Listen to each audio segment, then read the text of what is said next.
President, Excellencies, ladies and gentlemen, it is a pleasure to address the ministerial segment of the high-level political forum on sustainable development.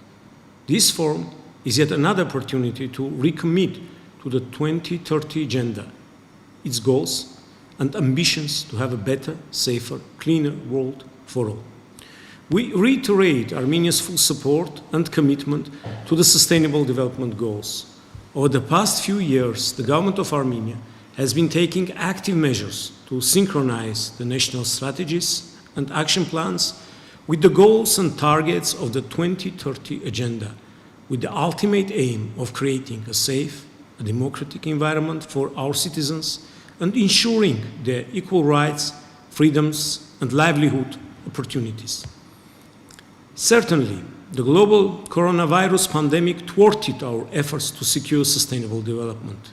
The economic impact of COVID-19 pandemic, and particularly its effect on developing countries and countries in special situations, the initial unavailability of vaccines, and the overall shift of priorities have limited our joint action towards reaching the Sustainable Development Goals.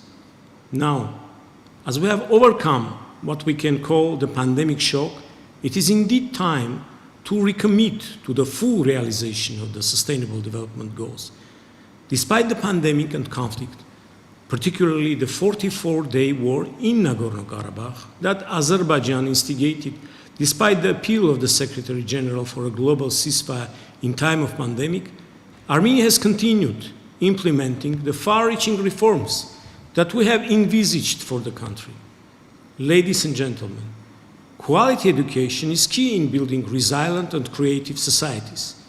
The government of Armenia has launched discussions on a new state program for development of education by 2030 to foster societal transformation, to provide youth with digital literacy, access to information and communications technologies, and to ensure lifelong learning opportunities.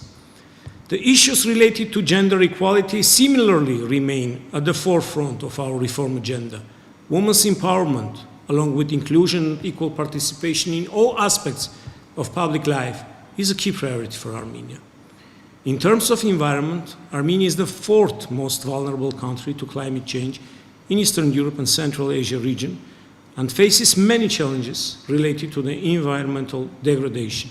We are taking active measures towards safeguarding the threatened ecosystems and meeting our international commitments. We have been actively engaged in international cooperation aimed at reinvigorating support to the implementation of environmental programs on screening of potential impacts and mitigation capacities.